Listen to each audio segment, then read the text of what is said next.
In the quiet moments before the world wakes up, there's a place where pain meets peace, where every breath feels like a prayer and grief stands still.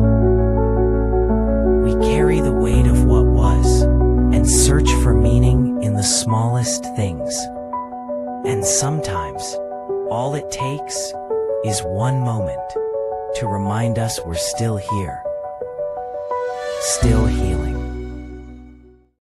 Hello, everybody, and welcome back to another exciting episode of the Grief Let's Talk About It podcast. You guys know who it is. This is Tony Lynch. I am the host of this podcast, and yes, we are your number one podcast. We bring you stories around death, dying, and grief, all the messiness that comes in between, with some amazing people out here doing some amazing things, changing people's heartbeat, changing people's lives one heartbeat at a time. Excuse me, I kind of stumbled over my words that time. Now, before I bring on my next guest, I would like to say, if this is your first time tuning in, do me a favor, head on over to that YouTube channel, hit that subscribe button, hit that bell notification so you'll be notified every time that we drop an episode. And one other thing, this is for educational purposes only. Now, without further ado, guys, help me welcome my next guest, Kristen, to the show. Kristen, how you doing? Hello, good afternoon. How are you? I'm doing well. Welcome to the show. Thank you. Thank you so much for having me. It's an honor to be here. Of course. And so before we get started, go ahead and introduce yourself. Tell people who you are, where you're from, and about the work that you do. Absolutely. So my name is Kristen Mclaughlin. I'm the CEO of the Breathbox Studio. We are located here in San Antonio, Texas. And so a little bit more about the Breathbox Studio. We are a company that specializes in breathwork, somatic healing. We use 9-dimensional software. So that's different isochronic tunes, that's subliminal messaging. You also have guided vocal coaching, and then we'll get into some of the science here in a little bit. But when you hear isochronic tunes, think alpha, beta, theta, delta waves.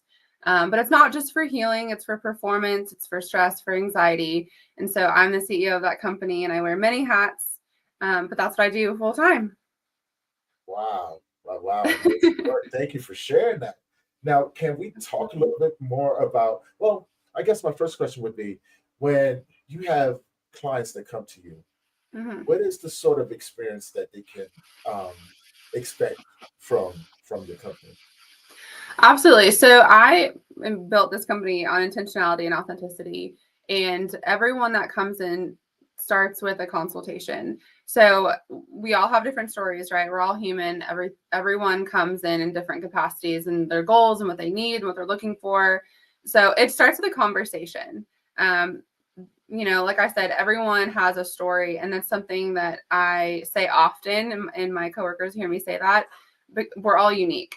And so when we sit down and we have a conversation, I want to understand your why. Like, what brought you here? Where do you want to go? How do you want to get there? And how can I be the Breathbox Studio, be a part of your healing and your journey in whatever goals you decide to set? Nice. I love that.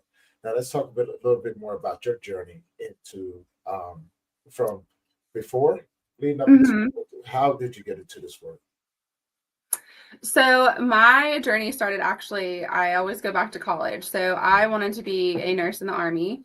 That was kind of where my heart was at. I have a lot of family and military background, and that was just something that I kind of decided when I was younger that I wanted to do that, and I kind of set my heart on that.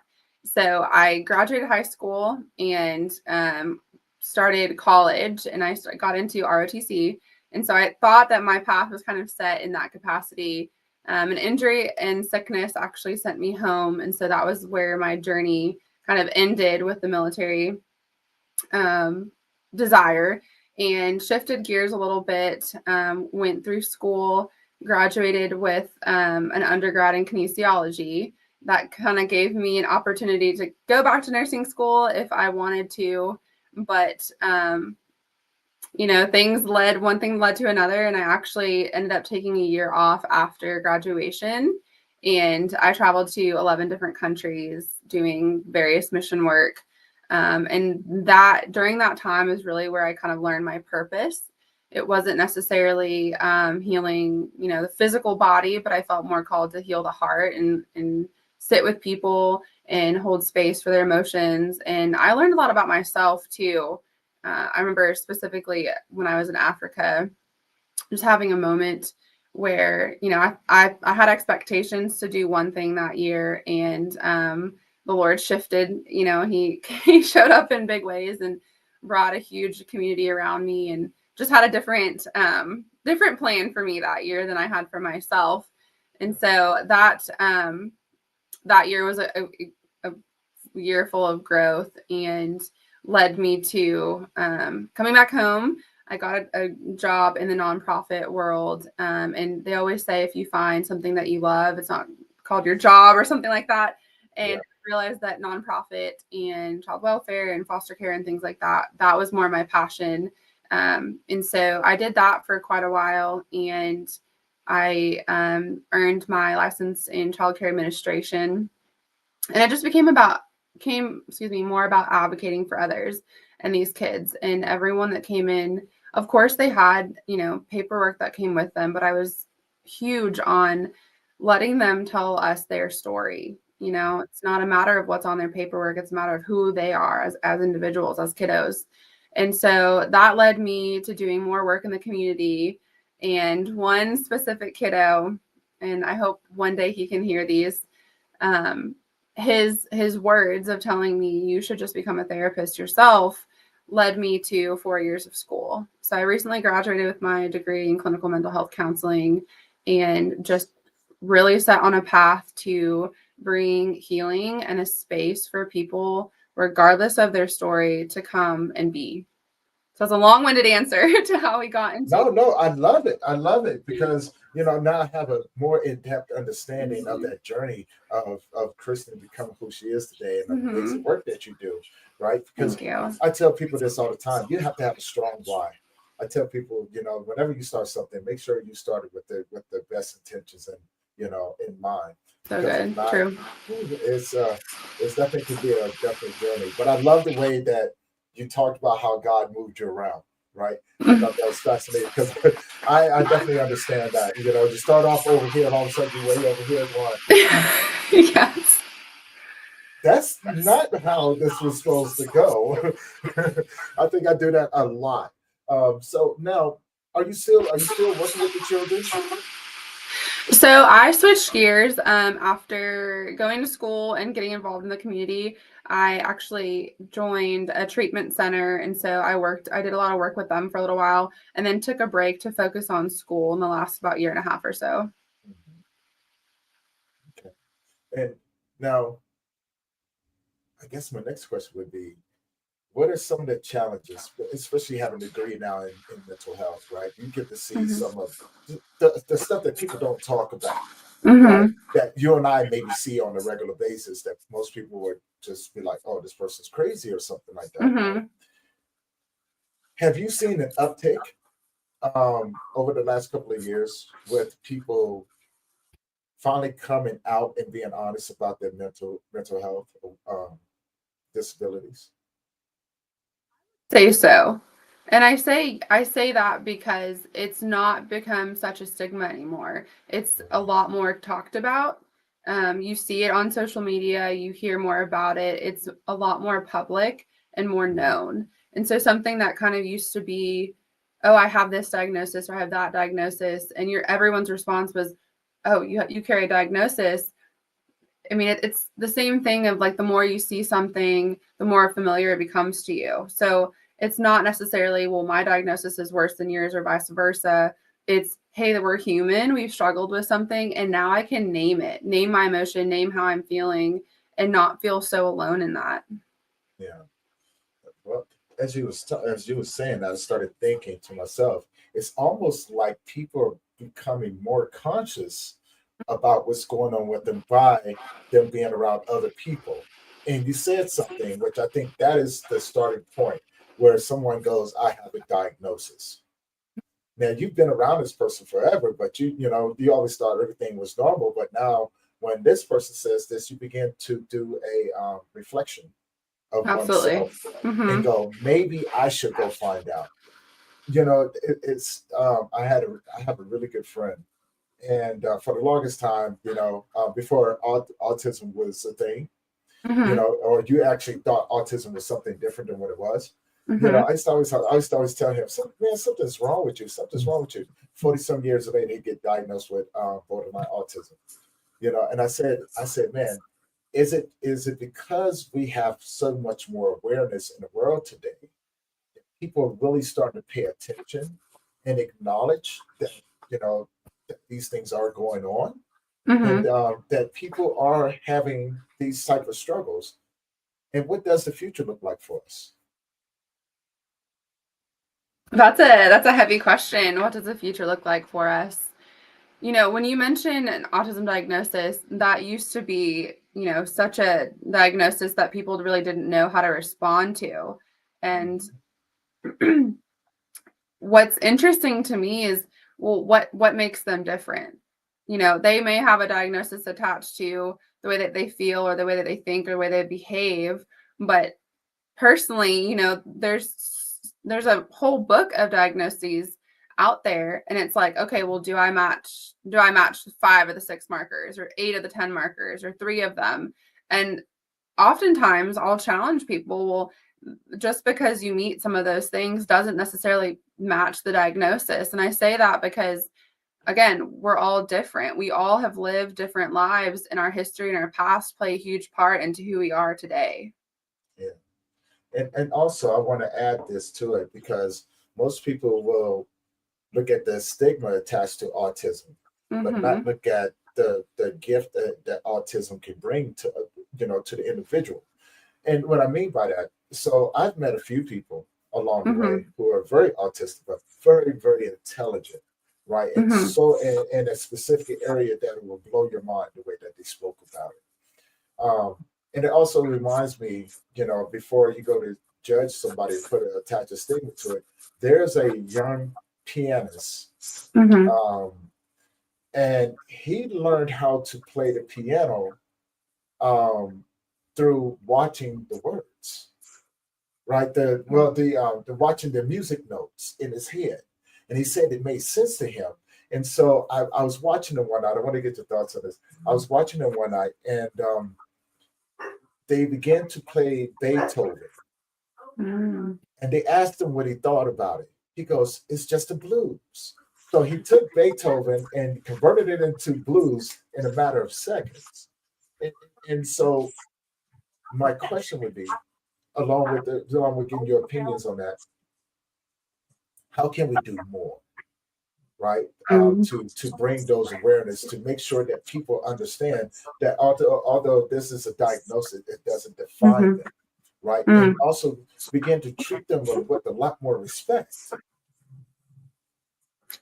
I love that. I love your heart behind sharing that story. And I think you hit on something so important is treating them with more respect. What makes them different than me or you or anybody else? And while you were talking, and I'll come back to my thought, but while you were talking, I spent a summer at camp here near San Antonio. It's called Camp Children's Association for Maximum Potential. And they were actually hit really, really hard by the floods of July 4th. But during my summer with them, I had a specific camper that he imprinted on my heart. And he also carried that diagnosis. And, we had a schedule of events and activities and things like that. And this camp is targeted for individuals with disabilities, and it's activities that they can do safely. So it's horseback riding, it's swimming, it's canoeing, it's things that some kids get to do, on a daily basis without hesitation, where these kiddos, there has to be some accommodations to make sure that they're doing things safely.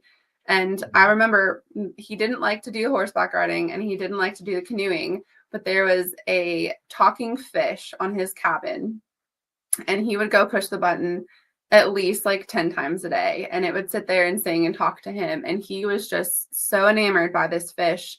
And he taught me the importance of being interrupted and how important it was for him to enjoy that time while he was at camp rather than let's go do swimming, let's go do horseback riding.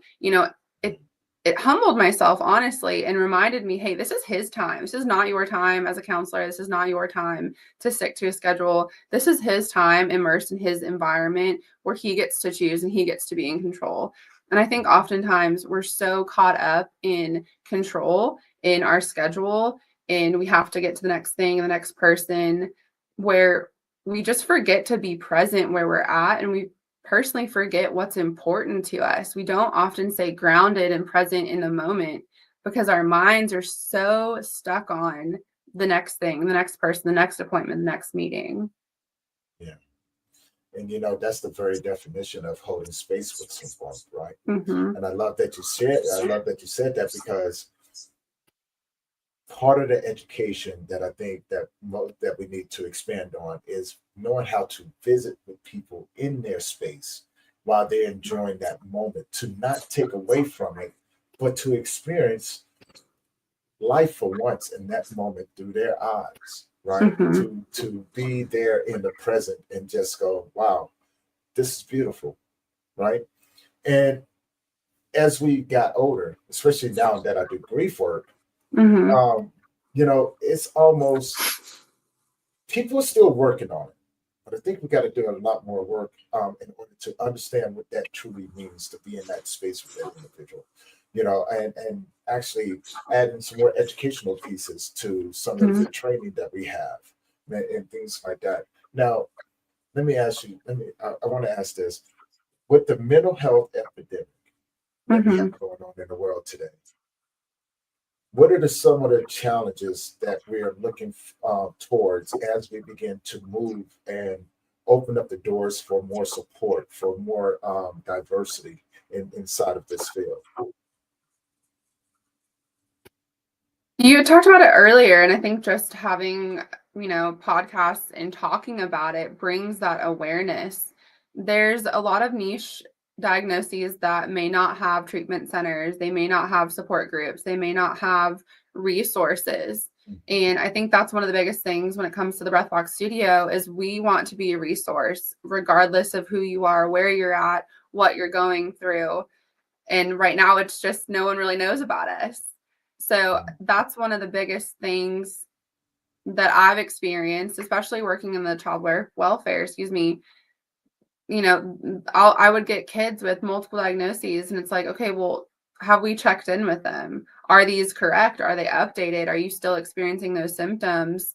It's just one of those things where we give it to them at whatever age, and it almost becomes part of their identity instead of circling back or checking back in with them and saying, do you still experience this? Is it environmental? Like, there's just a lot more that I believe should go into the mental health world than just, okay, go to a doctor, go to a therapist, go to wherever, and here's a diagnosis, here's medication, go on your way. These are people. We're people. Me, you, we're all people, and we have hearts, we have brains, and I just think that that's kind of been pushed by the wayside, instead of just saying, okay, well, what does your environment look like? What does your support system look like? What does your history look like? There's so many different pieces to a person, and I think that's the biggest hiccup that I'm seeing right now. And that's kind of a vision that I have for the breath box is you can go to meditation, you can go to yoga, you can go to a life coach, you can go to a therapist and seek out, solutions to all those things.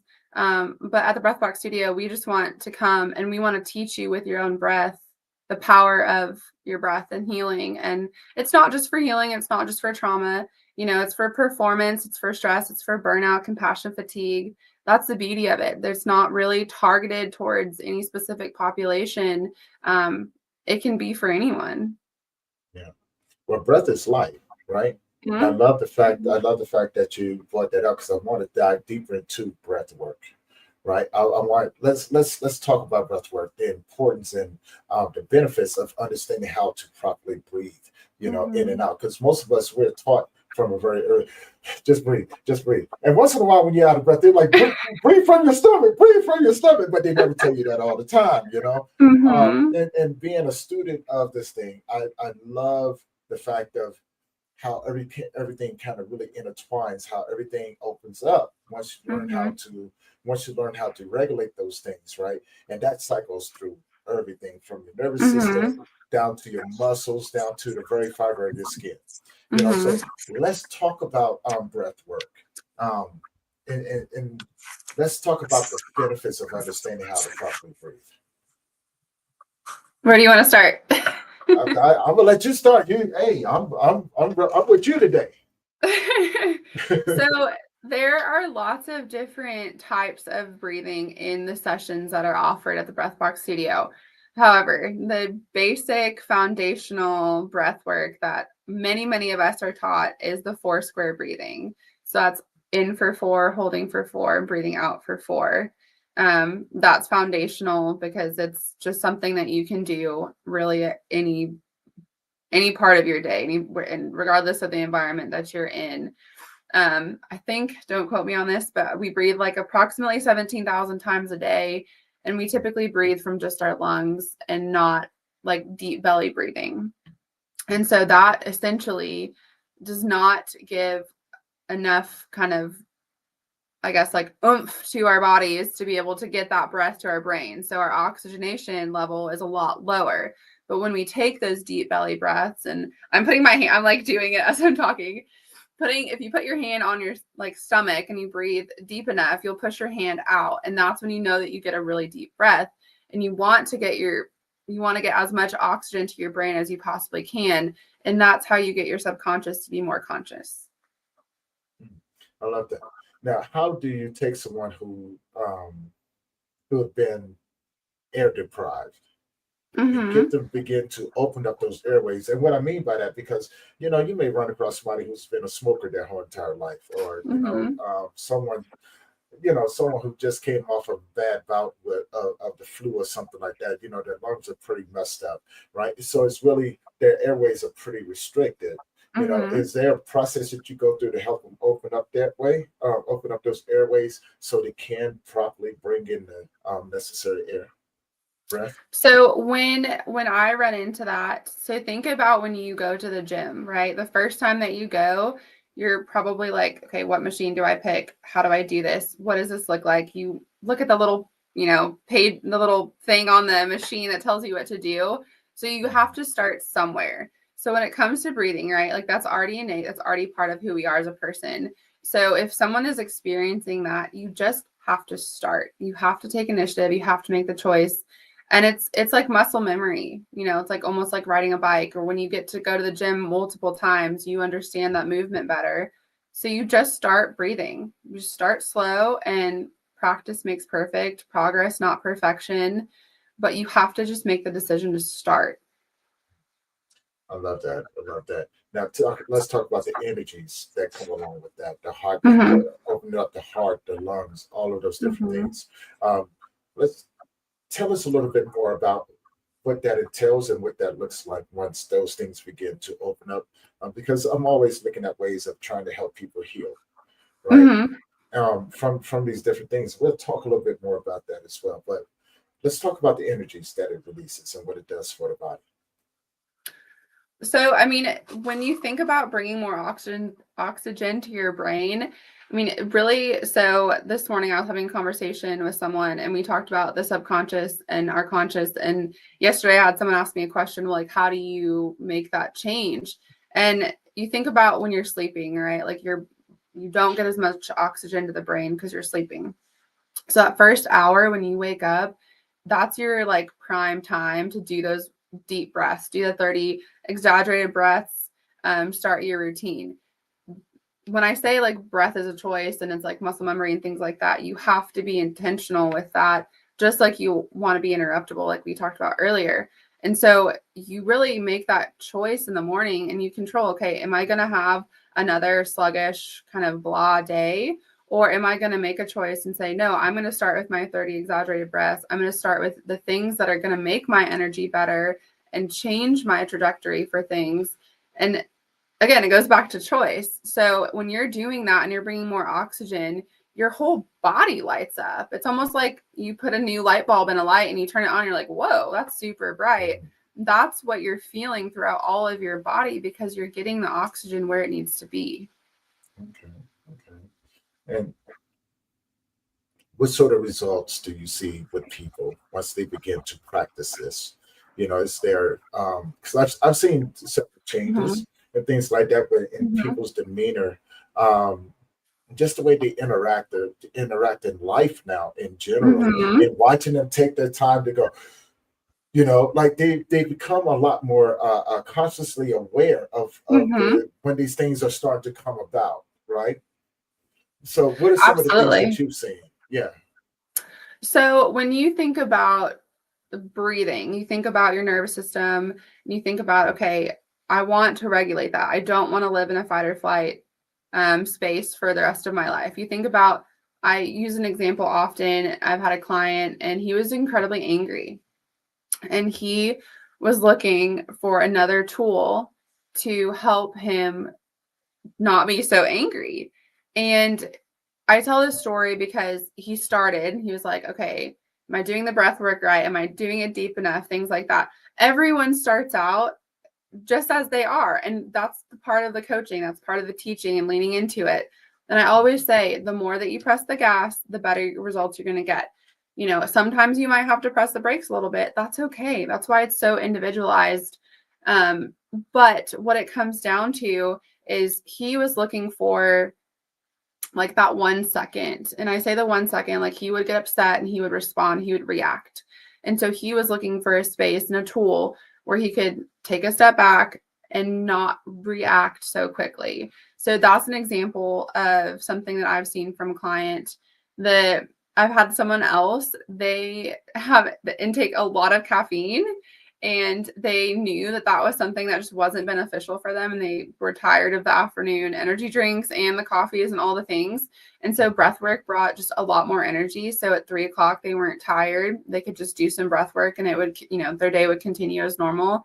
Gosh, there's so many different stories that I could share, but those are probably like the top two.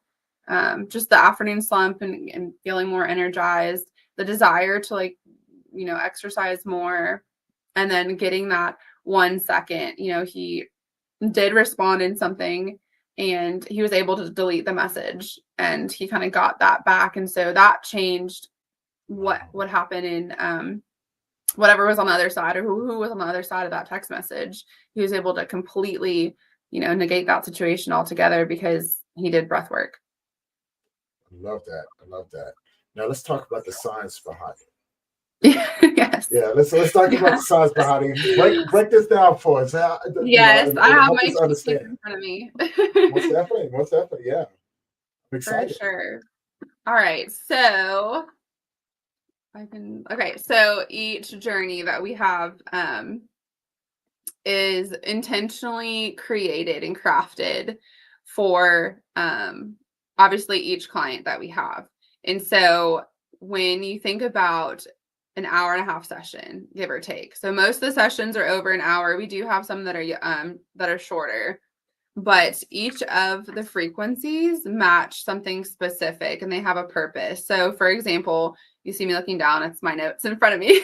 No, you're fine. But the introduction and the setting the space, right? So that's going to be the first few minutes, usually the first 10 minutes on a longer journey. So you're going to hear frequencies, and you're going to, the alpha waves are going to come into play, and that's 7 to 10 hertz. That's us setting the tone. It's calming your nervous system, and that's opening receptivity. Then you're going to go into the visualization, which you're going to hear theta waves. That's creating a relaxative state in your body and priming you for visualization. Excuse me. So that's a tongue twister. And then you're going into the arena. So you're going to hear alpha waves. And this is hearing and sensing, especially with the 9 dimensions when you put the headphones on. And that enhances mental clarity, and alertness. And then you're going to hear theta delta waves. And that's the transformative part of the session, where you're going to start to do that deep subconscious work and the emotional release. And then we have the activation. So some sessions are strictly activation, where you're doing the breath work. And then we have some that are hybrid. So you're going to do half a session breathing really heavily, and then you're going to do the second half of the session. They call that down regulation. And that's where you're really tapping into the subconscious and your awareness. And it's like the peak activation period. And that's going to be your gamma waves. So this gets super scientific. And then the embodiment of power comes in towards the end. And then that's going to be the 12 to 15 frequency. that you're going to hear, and that's low beta waves. So that's where the grounding, comes in. And it really kind of wraps up the clarity and focus that you were just hearing and the breath work that you were doing. And then lastly, the empowerment piece, that's going to be at 8 hertz. And that's kind of grounding you, kind of like closing the loop, if you will, wrapping everything in a bow. And that happens towards the 70 to 90 minutes of your session. Wow, I love that. Yeah. I love that because there's a lot of sound therapy there. Like There I said, I'm a is. student, but I love it though because you are working with people's frequencies, right? You're working Mhm. with their frequency. I mean, with their vibrational or and things like that. So, I could see, I could just see the huge benefits that people are receiving from that, right? And I was talking to a friend of mine because that's her jam, is sound therapy. But she was also talking about using it in water and things like that, and what Mhm. it does for people in there, And so I wanted to know more about that. Using Mhm. sound therapy in water, in water. What are the benefits that people can, and how does that work? And then what are the benefits that people can get from that as well? There's I have seen it be done. I have not personally done that myself. The studio that I'm in right now, actually, that's where we start, just because it gives people an opportunity to either lay down or do it in a recliner. We do have sound bowls as an experience, and that was recorded.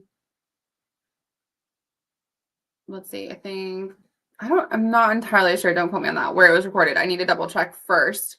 But I have seen this be done in a pool, for example. And so I know it can be done.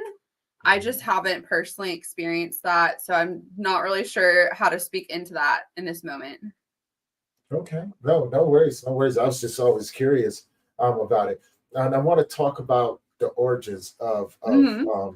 the sound therapy, right? Because I've done a little bit of reading. Hmm. You can fact check me or anything like that, and I could absolutely be wrong. But the Tibetan monks used to use sound Hmm. to heal people and things like that. So that's an old philosophy and Yes. technique that has been handed down just through the generations, right? Yes. Okay. Yes. And so let's talk about a little bit more about the origins. Like, when did they become aware that this could be life changing for people?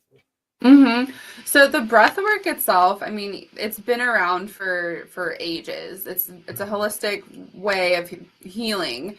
And so the 9D breath work came into play with the 9 different dimensions. So it's taking something that has already existed for a long, long time, and there's a lot of different types of breath work, and I'm not going to even begin to try and pronounce those things, but I can get them for you. Um, No worries, no worries. but so when the 9 dimensions comes in, that's when you're hearing the alpha, beta, theta, delta waves. You're hearing the vocal coaching. You're hearing the subliminal messaging. So that in itself, the 9 dimension piece, is what's new and what makes this so incredibly unique. So it's not necessarily the breath work, because yes, that has been around. It's holistic. A lot of people do it. It's seen in meditation, yoga practices, things like that. It's the it's the specificity with the like brainwave entrainment and how it affects the brain, like the prefrontal cortex, the limbic system, the amygdala, the thalamus, the hippocampus, the brainstem. It's targeted very differently to get the results that we're seeing. Okay, okay. And somatic therapy. Mm-hmm. Let's talk about that a little bit. I'm familiar with it, but I don't know a lot about it. I do have friends who are in this field. So explain to me and the audience, help us understand a little bit more about somatic therapy. It's really just using, I mean, our breath. It's using what's innate inside of Okay. us. Um, I think it's just a lot of buzzwords and triggers and what does this mean and what does that mean? But it really just comes down to using our breath. Okay. Okay. Now, who else?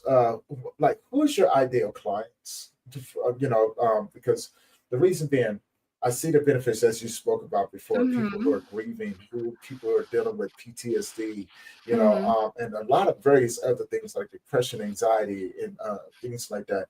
Who's your ideal client? Yeah. Uh, yeah. So that's the beauty of breath work and having the tool inside of you as all of us as humans. I there's not necessarily a specific targeted client or population because it can serve so many of us. So I know that we focus often on healing and trauma and PTSD. And although, yes, we can serve individuals that are experiencing symptoms of those things, it can also be for someone that, has a job interview coming up and there's a lot of like inadequacies or doubts they're experiencing. There's a session for that. If you are just looking to have like a hard conversation and like what does it look like to navigate that, there's a session for that. I mean, we have forgiveness, emotional safety, anger, self-worth, the catchment of themes that we have and what people are going through. It gives us an opportunity to serve so many more people than just those quote unquote healing. I love that. I love that. And how can people find you? Great question. So I am the face and the person behind info at breathbox.studio. So if you want to jot that down, send me an email. I'm old school. I like to get emails. I like to respond to I those. love that. I love We also have social media. So Facebook, the Breathbox Studio, Instagram, breathbox.studio, and LinkedIn and TikTok. So if you just Google the Breathbox Studio San Antonio, there's a 99.9% chance that you'll find us. And I would happily take inquiries, questions. We would love to connect like corporate and do, compassion fatigue, burnout, performance. I mean, the sky's the limit with what we can do. We just want people to know, hey, we're here. Let's connect. Yeah. Mhm. Also, I wanted to ask, do you offer both in person and virtual groups or Yes. sessions? Okay. Yes. So I right now have clients that are actually all over the country. So it's not limited to just in person. We can serve both in person and virtual. Wherever you are, we can connect. I'd love to. Awesome, awesome. Hmm. I only have two more questions as we begin to wrap this up. I Okay. love talking with you. Very knowledgeable. I love the fact that you broke everything down to make it understandable for people. To go out there and actually be curious enough to go in there and do the work with you, right? Because I can only imagine that's just fun and beautiful. Mm. So my next question would be: if Kristen had a superpower, what would it be? If Kristen had a superpower, what would it be? That's a great question. Oh my goodness. I would probably want to fly, and I know that sounds probably super silly, but I have friends that are all over the country from that 11-month trip that I took, and I would love to just be there and get to celebrate moments with them and have coffee with them and not have to sit through security and board and be on a flight. I would like to just be there. I can understand that. I can definitely understand that. Yes. I Yes. love that. I love that. So one What more would your question for you, superpower Kristen. be? My superpower would be to help people see life in the simplicity and beauty that it is. Mm, man, You that's so know, profound. yeah, not to just take life personal because life isn't personal, right? To Mm-hmm. look at people for who they are, not for Mm-hmm. who you expect them to be, and be okay with that, right? It'll cut down a whole lot of confusion or a whole lot of, being upset for no reason. That's Mm-hmm. what I would, if I had the superpower to do that for people, I think I would. Just so they can learn how to breathe again. I love that. You know, from our conversation the other day when you talked about emotions and like, is that situation worth that emotion? That was so profound. And I have used that several days since. And it's just been such a good reminder for me. So I wanted to say thank you for that. Of course, that you're very welcome. I'm glad to see you were able to use it and Yeah. make sense out of it. A lot of people still struggle with that. It's like, is it really worth it? Mm-hmm. Think about it in its entirety. I was Mm-hmm. I was telling a friend of mine not too long ago. I said, if you can look at life Mm-hmm. outside of your own view and see everything, not just the second and third walls, but if you can Mm-hmm. see the impact that it has on a more bigger scale, would you still make the same choice? Right? So it's It's something. Go go ahead. ahead. No, go ahead. Go ahead, please. No, it's when you take a step back and you see things from a different perspective, or you try to see things from a different perspective, or people's behavior, choices, actions, reactions, it just really makes you wonder, like, is it worth that feeling? Is it worth that emotion? Is it worth that reaction? And something that I was talking with someone yesterday about was, oftentimes we get really bogged down when we feel like there's so much rain, like so much is happening and all these things are happening that are maybe not good or bad or whatever. And we think like, okay, we're just stuck in this. But during the storms of life and when it's raining, we often aren't preparing ourselves for what's to come. And typically, what comes after storms is rainbow. What comes after saturated ground? Growth, flowers. And if you just shift your perspective and you say, okay, if I'm in this storm or if things aren't going right, instead of just staying and sitting in it, think about and be expectant of the beauty and the growth and what's to come. And that really shifted my thought process. I want to talk about that right there that you just said, because you said something interesting. Interesting. People will sometimes sit within it, they'll give up and things like that, Mm-hmm. right? And I have a theory behind that. Most people will do that Mm-hmm. because they're so used to fighting physical fights that they don't know how to fight the spiritual and the mental fights. Mm-hmm. And the emotional turmoil that comes along with that is just a icing on the cake for them to Mm-hmm. sit there in confusion and wanting to give up, not understanding that if they, like we both were saying, if they shift their perspectives just a little bit, the way that they saw it, I wonder if it will give them the courage to stand up again, to take one more step, to breathe one more breath, Mm-hmm. right? But I wonder if it will give them the courage to come out and find support of people that can help guide them along the way. So I'm always thinking in that way, right? Is it really worth it? If it's not, then no, let it go, right? Mm-hmm. And then ask yourself, is it really hurting you what someone else is doing? Because you can't control that. You can only control what you do. Mm-hmm. Even with children, right? Children will go out here every day. It's a brand new day for them.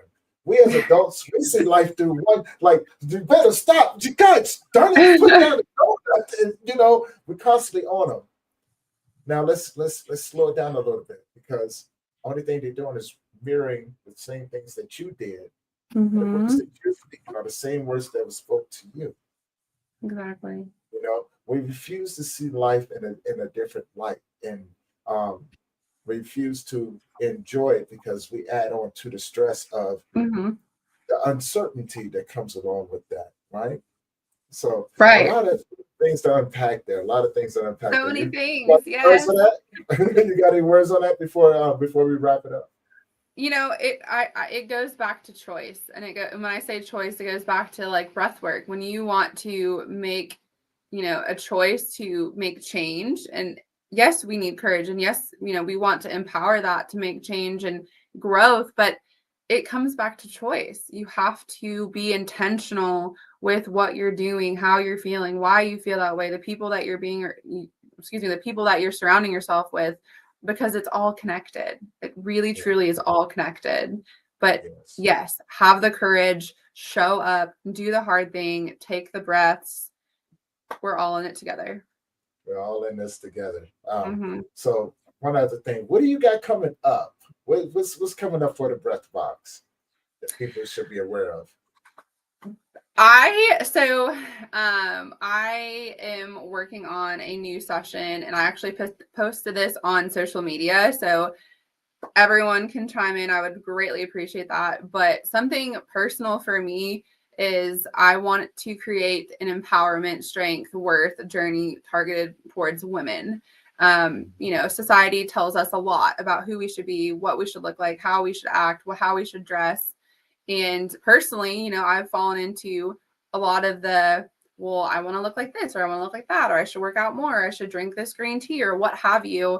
And so I really want to pour in everyone's thoughts and feelings and opinions on this and design something that is going to really, truly empower women, meet them where they're at, regardless of their story, where they've come from, and take their words, take actually truly what they desire to hear every single day, whether it's you're beautiful, whether it's you're worthy, whether it's you're resilient, and take all of that. And I'm going to put it into a session, and we're going to breathe it into our nervous system so we can start walking in that identity. I love that. I love that. Keep me Yes, informed I'm of that too. I would love super to excited promote about it that. across. Yeah, let me know. Keep me informed. I would love to promote it across all my platforms as well. You guys already heard it, guys. Yes. Also, the information is in the YouTube channel. So if this is your first time tuning in, if you want to get in contact and know more, go to the YouTube channel. The information is there. One other thing for you. If you could leave the audience with something, what would you leave them with?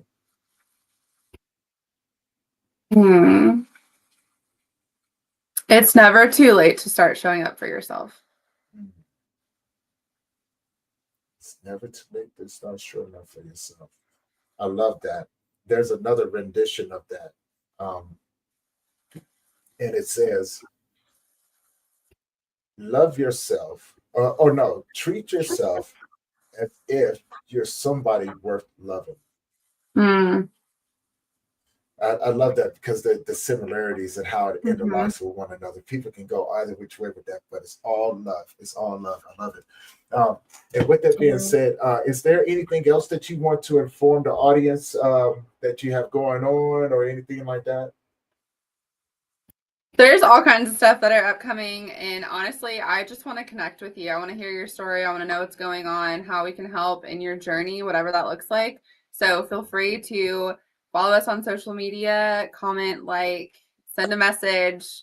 We're all here. So thank you for inviting me. I do greatly appreciate that. I'm just looking forward to all the good that's to come. And thank you for your work. And it's amazing. It's amazing. What you do is incredible. Well, Thankful for it. We'll talk a little bit more about that after the show because there's a lot of stuff coming on, and I want to get your thoughts and opinions. And if you would like to come on board and collaborate with us on some stuff, absolutely, I would love to. Amazing. For everyone else, thank you guys for tuning in. You guys know who it is. It's Tony Lynch.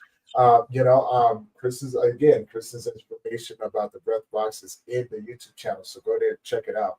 And of course, I want to say thank you for your continued support and allowing me to keep bringing these stories to you guys. And maybe, just maybe, today was a conversation for you. Maybe you know somebody who can benefit from. Do me a favor, share this along with them. Our goal is to reach as many people as we can to open up the doors to have these conversations, so we can all start the healing process and connect with individuals like Kristen and so many other amazing people that are out here changing people's lives one heartbeat at a time. With that being said, guys, we're going to wrap up this episode of Let's Talk About the Podcast. You guys know what it is. We do one every day, so tune in tomorrow for another session, and we're going to keep having these amazing conversations. Love you guys, and as always, if you're not already, head on out. Make sure you're making memories with the people that you love, because tomorrow's not promised. Love you. And we're out.